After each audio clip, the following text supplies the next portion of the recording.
Back on the SportsMax zone, we are continuing with cricket. The 2020 season of the Hero Caribbean Premier League, tentatively set for the 18th of August to the 10th of September. Confirmed, though, now to be in Trinidad and Tobago. In the player draft on Monday, the St. Kitts and Nevis Patriots retained Riyad Emrit, Evan Lewis, Alzari Joseph, Dominic Drakes, along with Fabian Allen and Sheldon Cottrell.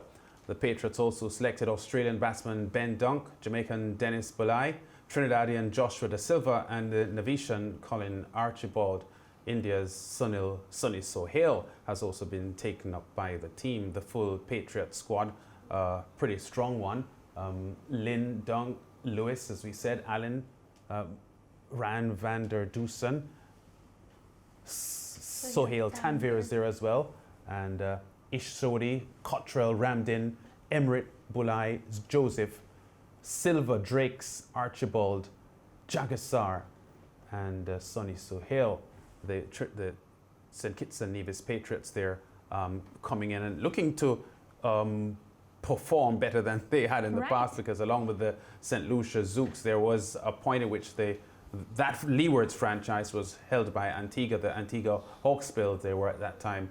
But these Leewards franchises haven't really been too potent so far in the history of the Caribbean Premier League, and they would want to ensure that they can produce some competitive performances this year. And I actually think they look promising as well. Just like yesterday when we spoke about the Zouks, we have some top players. We have Riyad Emrit. Riyad has captained the Barbados Tridents. He's also captained Guyana Amazon Warriors, I think, for some games. Riyad is somebody now, he's actually managing teams back in Trinidad and Tobago. And he's somebody that I know personally. I actually live close to him in Trinidad. Riyad is somebody who has a really good head on his shoulders, and I think that he will definitely lead this team. He's somebody who doesn't like to lose. So with that sort of mindset and the complement of the squad that he has, I think the Patriots are in to put up a fight, like definitely put up a fight. Yesterday we also spoke about the advantage that these teams, teams that we would refer to as the underdogs will have, especially because of no fans. That brings a whole new element into the equation, which obviously rules everybody equally. There aren't any people like the supported Guyana Amazon Warriors and TKR Barbados Tridents now would get. That has gone, because now we are all equal. We're here to just play good cricket, and I think Patriots definitely has a good team. I saw John Rush Jagasar. He's somebody as well, I had interactions with before when I was back in Trinidad. Very solid player. I saw another Trini in the lineup plans. They have Joshua Da Silva too. Joshua Da Silva, Evan Lewis, yeah. Joshua has, well, we all know Evan's capability. Joshua recently in the practice match, the intra-squad practice match, he has batting form. Denesh Ramdin, he left TKR. So I think it's an entire group of strong players, and it's really how they mix the international players now and the Caribbean boys. There are so many Trinity players there that already gives them that sort of chemistry, Lance, that they will be able to gel together. Yeah, and for the leader, Riyad Emrit, not strange for him to be playing for a non-Trinidadian franchise, because, as you said, he did play for the Guyana Amazon Warriors before and did have a stint with the Barbados Tridents as well. So he is, as far as Caribbean Premier League cricket is concerned, accustomed to being in a franchise that's not from his native Trinidad and Tobago. But he's a solid player. I agree with you 100%. He has a good head on his body, a very calm individual, but he has this ability to come good at key moments in matches with his steady performances. You know what also stood out for me? Chris Lynn. Chris Lynn from the Guyana Amazon Warriors is here with the Patriots. That is an X factor in its own sense. I mean, Chris Lynn now, he already knows the Guyana Amazon Warriors team. He would know their tactics. He brings that experience into the Patriots. What does that tell you? Yeah, and the point was made earlier on this week in our discussion that even though looking at the roster, to be fair, the Tridents, the Amazon Warriors, and the Tridents and the TKR jump out at you based on the names that you're looking at. But there are times when you're looking at T20 cricket that it's how you execute your performances that count more than just the names that you have on paper. Because it is a fast game in most instances. A T20 match finishes in 3.5 hours or so, and you can have 20 minutes, half an hour of slipping and the game slides away from you. So I think even though the rosters aren't suggesting that the Zouks and the Patriots of this world may not be as eye-catching based on the roster as some of the other teams, I think they have good enough players in their team that if they apply themselves and show the kind of desire and focus, I don't think any of these teams in the CPL can be written off. But Lance, the Barbados Tridents is walking living proof of that. Last year for CPL, not once. I mean, yes, I said they played well and whatnot, but I didn't see them walking away with the title. And it's exactly what you just said. Cricket is played on the day, in the moment, and of course, when you get the opportunity, you just execute. They all have proper teams. All the teams, I can't say any of the team is, lacking in any way whatsoever. Equal chance. All right. The Patriots will be leaning heavily on the experience of the Trinidad and Tobago wicketkeeper batsman Denesh Ramdin, also a former West Indies captain. Denesh, welcome to the SportsMax Zone. Great to be talking to you again. Haven't spoken to you in a while. Yes, good evening. Nice to have you on the program again. Yeah. All right. Denesh, we were just talking, Mariah and I, about the rosters and how, eye-catching some of the rosters may look from the Ghana Amazon Warriors, TKR and Tridents and so on. But the Patriots having some solid players, you're going there now with your years of experience of playing at the highest level. How much can the fans looking onto the St. Kitts and Nevis Patriots expect your unit to be competitive and even pushing for a championship win? Yeah, over the past 3 to 4 years, I think the Patriots have been really putting in some good performances. The likes when Chris Gale was there, he really put some of the guys, gave the guys a lot of responsibility, and they have taken that and moved forward with it. I think all the teams are well balanced, I would say. They have a lot of batting. They have a combination of bowling and batting in terms of they pick their team based on the conditions that the tournament is playing, not full of pace, not full of spin. So it's very important, as I said, on the day, you turn up to the ground, you have guys on the bench that can bowl spin for you, or guys on the bench that can bowl pace for you. So, if it's playing in Trinidad, you have bowlers that can do the job for you, and then vice versa, you have a mixture of guys who can attack, guys who can play a proper middle order role in the middle. And guys like Fabian Allen who can come and hit the ball down in the end for us.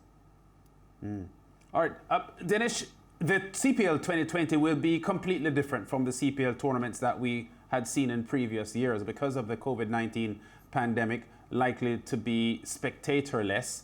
And we understand the TNT Prime Minister Dr. Keith Rowley confirming today that Trinidad and Tobago will in fact be hosts. So for the first time, all of the tournament will be played in one territory. What does this mean for you as someone who has played the CPL under completely different conditions in the past? How does this or the factors making this year's tournament different, how does that impact on your view on the tournament? Well, firstly, I'm happy to be playing at home again, but just with a different franchise. So, yes. Yeah, I'm accustomed to the conditions here. My experience going into a new franchise is to have the younger players and whatever I can help in whatever on and off the field. Obviously, they'll be looking for great things from me. Over the years, I've done well against this team, taken away a title from them. So hopefully I can do the same against another team this year, and it's big things to come. Having no crowd at the stadium, it's going to be a big factor in terms of the home team, which is TKR. They depend a lot on their supporters when they play most of their games. So I think I was listening to the program earlier, and there was mention that everyone is going to be on an even scale. So, it all depends. It all goes down to the guys on the park on the day. The togetherness, the 11 players out there, and your backroom staff to give you all that support to go out and win matches. Maybe later in the tournament, if it goes well, we may have some support. So it's good for my team, which is the Patriots. If we get off to a good start, points in the bag is always good. Dinesh, names on paper are just names on paper. Obviously, it's how you execute and, how you gel with your team, because cricket is a team sport. Based on the names that are there, Riyad Emirates, fellow Trinidadian, you have the young Joshua De Silva, Evan, a lot of players that you are very comfortable with. How confident are you that the Patriots, this can probably be your year to win CPL? Well, as I said, we have a well team. We have guys at the top of the order who like Devin Lewis, the Christlin, Van, the guys from South Africa, Rassi, guys who are very explosive. Hopefully my role in the middle order is to keep it calm and, take it right down to the wire and finish off games for us with myself and young Fabian Allen.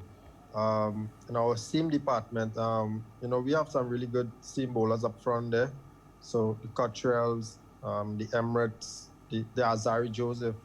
Then you have the spinner of Ish Sodi, and then John Ross Jagisar. So we have a full combination of guys who can bowl, up the order, in the middle order.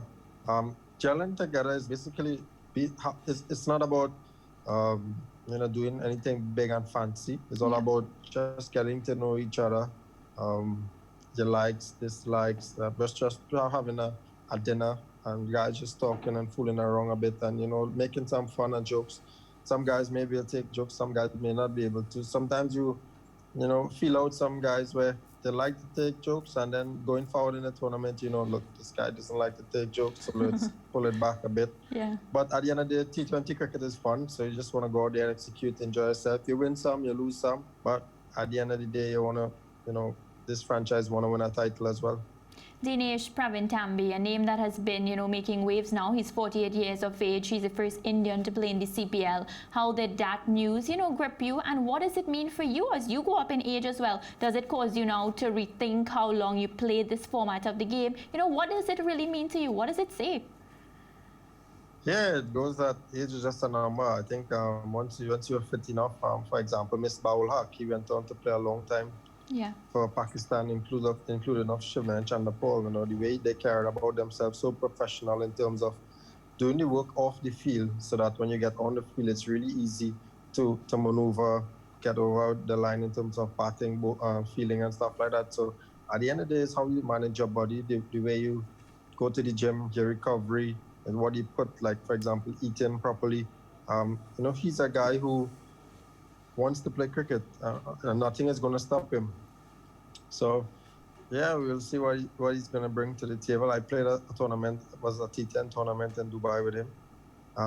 He's a nice guy, so hopefully, I wish him all the best. I think you have a lot of spinners there, so yes, problems. I don't think they'll be able to use all of them at the same time. Yes, so, Dinesh, I can't let you leave the show without asking you to comment on our West Indies team. Today, the guys went out again and they fought. Jason Holder leading from the front, of course. Your comments on how today went, and, what position are we in? You know the game better than us. Well, to be quite honest, just followed the first half where they bowled them out for 200 and a little bit or something like that. Yes. Captain Jason Holder lead from the front, which is fantastic. I think our bowling lineup for those conditions will be really challenging for the English batters. So it's very important for our batters to look at the conditions and assess as quickly as possible. For example, shots to play against particular bowlers. They have some experienced bowlers. So it's all about digging in and at the same time being positive as you can. Cricket is played with bat and ball and not names. A lot of players continue to play names, but I believe with the young group of guys that we have in the Caribbean now, we go out and we just play the ball, the white ball or the red ball that we see, and try to get it going. So in my years of following cricket and, just growing up, you've never really come onto the forefront and you've never been controversial. I've never heard you involved in any sort of, any controversy ever. Like, I would never hear your name in it. However, recently you spoke out about Mervyn Dillon. And, well, I know his contract ended on April 30th. Red Force is supposed to get a new coach, obviously, because of COVID-19. That has been on hold. Where do you stand where Red Force is? Are we going to be seeing you in red, white and black again? Yeah, most definitely. I'm training. We just got back our new contract, so we started training last week, which is fantastic. As I say, I'm fit. I'm ready to go for the COVID. I've been a lot of work. Some people posted what they're doing. I'm not the type of guy who to post something I'm doing every day, but Definitely. when I get on the park, is to get the job done. Spoken to Calvin Williams and David Williams, who works at the cricket center, so they manage the group at this point in time. So we're doing a lot of physicals at the same time, some cricket activities leading up to the CPL. So yeah, all is good to represent Trinidad and Tobago. That's why I started, and probably would like to finish on a high in a couple of years' time. Yeah. Yeah, okay. Well, Denesh, thank you very much for talking to us. As we said, we are changing gears now, heading into the start of the CPL, because for the past few months there were so many uncertainties about the tournament, when it would be played, if it would be played, where it would be played, and so on. And the pieces are being fit in now. So we are now confirmed that TNT hosts, and we'll be talking to you as we get closer to the tournament. Thank you very much. Enjoy the rest of the show. Take care. Yeah, Denesh Ramdin, 35 years old now, but still has a strong appetite for the game. I remember as a teenager, he had captained the West Indies to the 2004 ICC Youth World Cup. They did very well then. They were runners-up in the tournament, got to the final. I think it was Pakistan that beat them. But from his early days, he had shown the kind of promise and leadership qualities, and did rise to the captaincy of the West Indies at one point. So he's been there at the very top, and still has some more shots to fire. And what I do know is players like Denesh Ramdin, they command a lot of respect from other players. And it's always good to have respectable players in a squad. When you have somebody like that, they can draw on their experiences. And of course, lead. Joshua De Silva, he's a young one. I feel like, if these older players who've been at it before, who have been in the game before, can, just give him a word of advice, tell him where he's going wrong. Joshua can be another big one for, of course, for Trinidad and Tobago and West Indies. Well, we have the cricket man back, Tino Best. Tino, we missed you for some time, and of course, this is your expertise. Tino, I'll start by asking you about, the comments that Denesh Ramdin made, and of course, Patriots' chances. First of all, Mariah, you said something there about Ramdin not being involved in controversy. Do you have amnesia? Do you suffer with amnesia? No, I don't. Tell me, Tino. Tell me. Viv taught me. I think one of the biggest disrespectful things I've ever seen on the cricket field was something something that up to this day it doesn't even stick well with me. When he scored 100, I think me and him was batting together, and he pulled out a note and he disrespected one of the greatest cricketers I've ever played this game.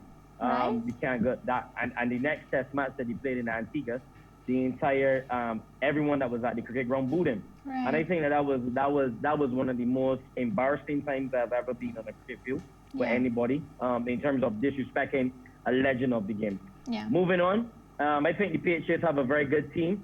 The experience of Ramdin will definitely serve instrumental in them trying to get to the final once again. I think they went to one final, right, Lance? I stand to be correct. I think they went to one final, which was about 2 years ago with Chris Gayle. Yes. But yes. I think, I think they have a very good team on paper. One of the youngsters that I really like to see perform as young as Dari Joseph. I just want him to continue to grow into a good cricketer. Not only a good T20 cricketer, but a good test cricketer. I think that West Indies need those young stars to really come through in all aspects of cricket so that West Indies cricket can be a big brand. So I think Patriots have a good team on paper, and I'm just looking forward to seeing them out in the middle. Well, Tino, you see what having Tino on the show can do, because now you clarify that for me, because that's something I wouldn't have known about, and especially because you were there in the middle with him, it's something that you will never forget. No, not at all. I mean, any cricket fan. I mean, Denesh is a good human being. I just think he had a bad moment, and and sometimes when you have a bad moment, those things live on in people's memories for a long time. But I just, he's getting older. I think there was a big controversy, he and Dylan again. He got dropped from the 4-day team. Right. But I always felt that, at the end of the day, I think that he had a low raw deal with the West Indies. But, all in all, you get older, you move on, and you just try to serve out your time in terms of T20, because if it wasn't for T20, a lot of guys wouldn't be playing cricket today. So I think that it is a situation of just keeping fit, as he said rightfully, keeping fit, eating clean, and doing the gym work that you need to do to sustain yourself for another 3 to 4 years playing T20 cricket. So I think Patriots got a good shot at the title. I think all the squads, Lance and Mariah, are equally balanced, and it's all about playing cricket on the day. He said something that was very critical about the crowd that we lamented to a few days ago. About the crowd presence. And when you're playing in Trinidad, that crowd is crazy. That's one thing I love about Trinidad is the crowd. And Trinidadians are very passionate, especially the short version of the game. And, you know, and that is out of the window. So once that's out of the... Actually, them and Guyana, them and the Warriors, Amazon Warriors, is crazy. Yeah, I love playing in Guyana as well. So big up to my GT Massive down there in Guyana. But they're not going to have that support. So it's going to be like tunnel vision, as we spoke about yesterday, Lance, and just moving forward and just hitting the ground and executing your team plans to perfection to get over the line. All right, Tino. Well, we're going to take a short break now, and we have to head to the track because Lance is over there. So we'll be back. I am.